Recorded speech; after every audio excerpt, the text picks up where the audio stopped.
terms of timing for sensorimotor semantic activation. Hello everyone, thanks for coming, thanks for staying that long. It's my pleasure to present you here today.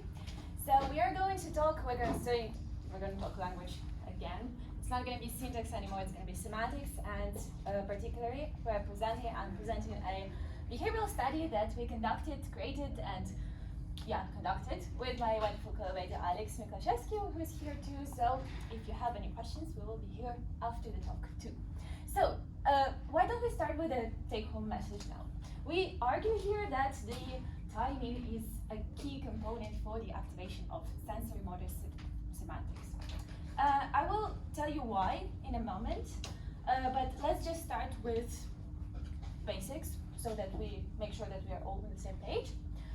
So when we talk about semantic modality, you know that some adjectives, some words are related to senses.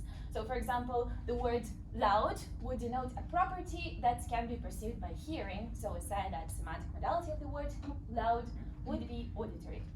Analogically, semantic modality of the word red would be visual, and semantic modality of the word sharp would be haptic, as you guessed.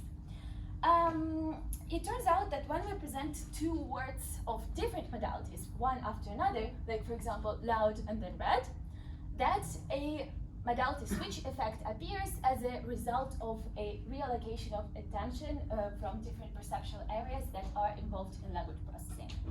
And so we can say that modality switch effect stands for the easier recognition of the target stimulus if it follows the prime stimulus of the same modality. So for example, like in this case, bright and red would be both visual modality. The recognition is easier than sharp and red, where the modality switches.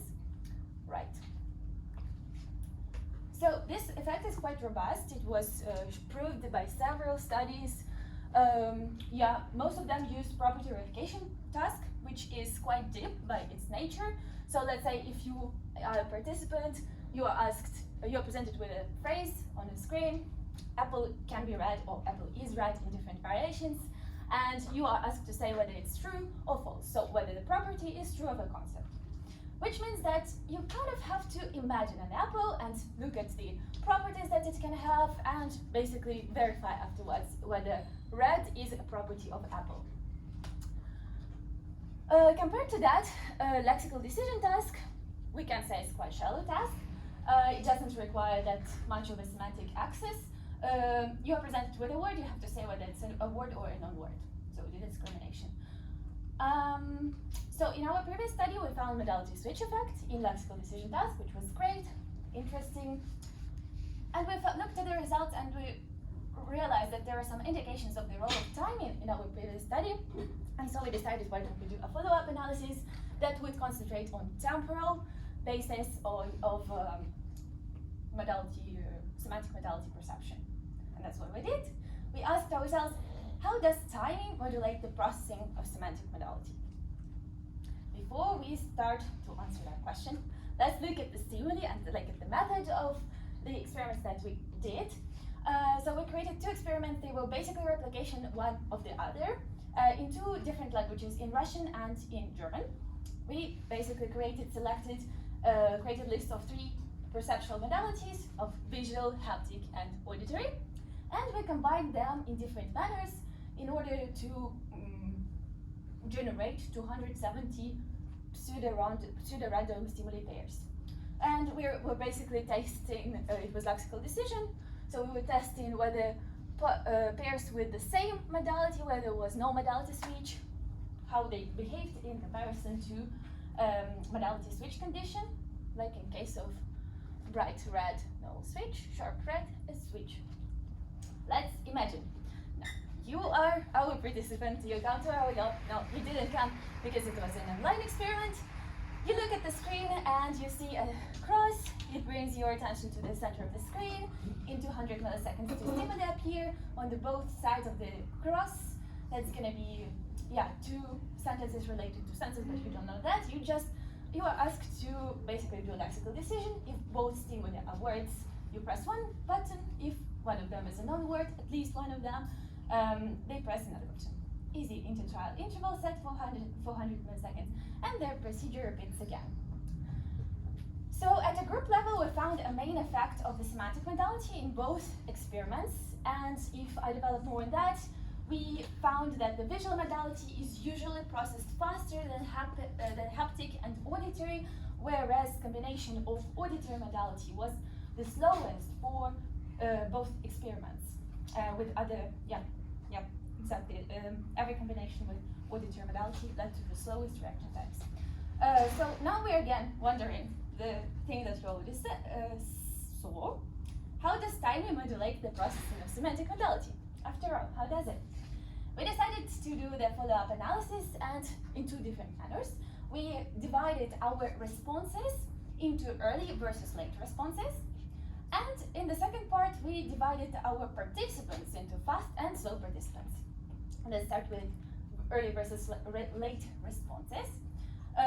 For each participant, we took their reaction times. We applied a median split so that all of their responses fall into early responses versus later responses.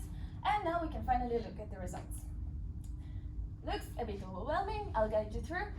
On the horizontal, it's vertical, sorry.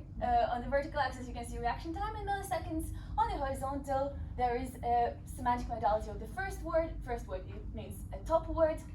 It can be the auditory or haptic or visual, I remind you. The modality of the second word is color-coded. So, for example, this bar, which represents auditory-auditory combination pairs, this bar would be auditory haptic and auditory visual. And as you may know, I'll tell you, the orange lines are just the significant comparisons. So now we can finally look at the, I need to have a cheat sheet. So for the early responses, I remind you that was experiment 1, so in Russian. The main effect of the modality 1 was found was significant auditory modality of the first word was processed significantly slower than haptic or visual modality of the first word. Right, and whereas for the slow responses, there was no main effects found. Now let's look at the experiment 2. So that was the experiment 1 in Russian, and experiment 2 is in German, the kind of replication of the first one. In early responses, you can see that there was a main effect of modality 1. Haptic was slower than visual, and visual was marginally faster than auditory, but yeah, it's not shown here. For the late responses, no main effect found. Cool. How about we decided, so I remind you that was by responses. We took a response for each participant. Now let's look at participants. Maybe there are some participants that are faster, that just naturally faster than others, and we split it down into two groups again. Let's look at fast participants first. The main effect of modality 1 was significant, so auditory again is slower than haptic and then visual. And of modality 2 was also significant, auditory is slower than visual. Some interactions were significant. Let me just tell you, the auditory was significantly different from visual. Auditory haptic was significantly different from visual, and auditory visual was significantly different from visual. Cool, let's look at these were fast participants. Why don't we look at slow participants now? Okay, we can see some main effects.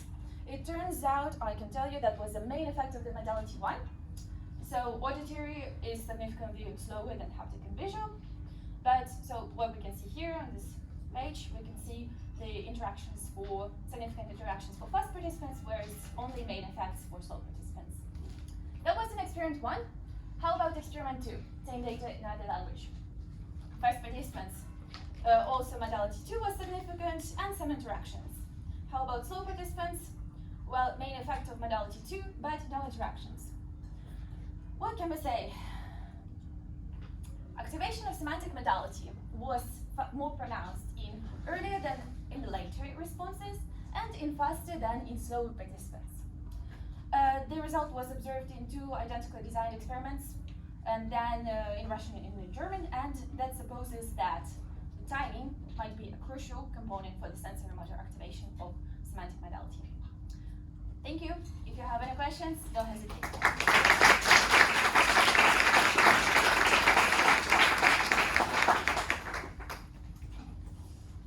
Any questions? Hi, thank you very much for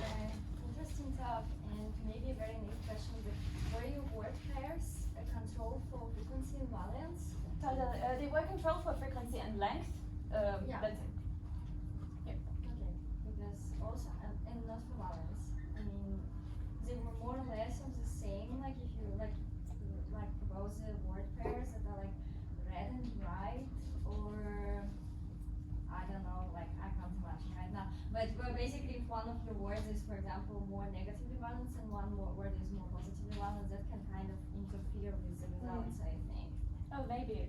Well, I can't say that they per se had a specifically like salient balance, but yeah, so we didn't control for that, no. But we controlled, as I said, for also for modality exclusivity, so that it's like exclusive, you know, in a sense that, for example, let's say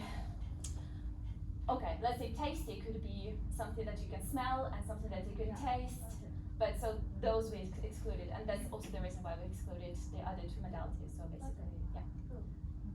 Thank you. Maybe I had a question regarding you did a median split on the reaction times, and then in the late responses you didn't observe any much differences. And I was wondering if it might have been done because reaction times are not normally distributed, and so that means that in the late responses you have much more variability because they tend to be skewed towards the shorter response. And so could this kind of hide some of the effects? I think so. Yeah. Well, we just didn't come up honestly with a better solution to do it. We just we calculated by Z-score and just by responses. Yeah, nothing fancy, honestly. Do you think there are other ways to control that? No, I don't know. It was a question, but why not analyze the linearly? Having the reaction time just as a linear kind of thing rather than splitting it into discrete groups. I don't know. Yeah, something like linear mixed models would work. So how exactly do you suggest it? No, rather than just splitting them into two discrete groups, to just having this as a continuous kind of predictor, maybe by just having like like trial number? Oh no, not trial. What would it be? No, you can forward it to the responder solution. we can chat about it later. Yeah, definitely. Any other questions? We have some time, so. Thank you. There is something special with visual, right? Because visual is such an important modality, and basically it might be easier to switch from visual to another one because visual is already saturated. And so you mentioned that you didn't want to look at taste and olfactory, but maybe that could be a better way to look at it, because then it would cost more to switch to that modality. And then it depends also on your items, because sharp, for example, for me, was very visual. You can see the. So I don't know what about items. I know it's super difficult, but. Yeah, totally. That was the main, I would say, problem in this experiment was the stimulus selection. Just because there are databases on sensorimotor norms in various languages, and like if you just simply examine it, even with like visual search, you can see, and like even from your experience, right? Most of the things that we do is we look at stuff, right? And so it's visual modality is totally relevant also at the level of the words, of semantics, of the adjectives. Yeah, but it was extremely difficult to select something for gustatory and smell, right? Modalities, because just because they were not exclusive at all. Like as in the example that I said, tasty could be both. The other studies also, several studies looked at those modalities, and it was again difficult. We looked at the databases, and they were just not convenient for us. Yeah, but thank you. Just indirectly a little bit related probably. I just thought about this cross-modal metaphors. So you have the combination of the modalities in these metaphors. Like you can have, I don't know, sharp sound, right? But it's harder to have red sound. So if you can try to look, because there is a distribution, there is a frequency, how people combine these modalities in these metaphors, and I don't know, but maybe some of the pairs are kind of more accepted than other pairs. Totally. Yeah, I agree. I think the way to go here would be maybe to somehow use the distributional, that kind of model that would based on the statistical, combinations. But And it's also, sorry, it's Yeah. also language dependent also. Yeah. Of course. I think so. Yeah. I think there are studies with metaphors that examine what modalities are the most frequent Yes, domains yes, for yes, what yes. modalities Yeah, and in which yeah. order they appear Yeah. in language. Like the These other thing transitions. is not, is going together with taste, or with, haptic, but not with, I don't know what. Yeah, totally. The only thing I can say, well, I agree with you 100%. That might be a case also, but the only thing I can say that we try to use as much trials as possible in order to control that kind of effects. And yeah, they were all counterbalanced and like mixed. So the pairs were not all the time the same for each participant. They were mixed throughout the participants. All right, thanks a lot.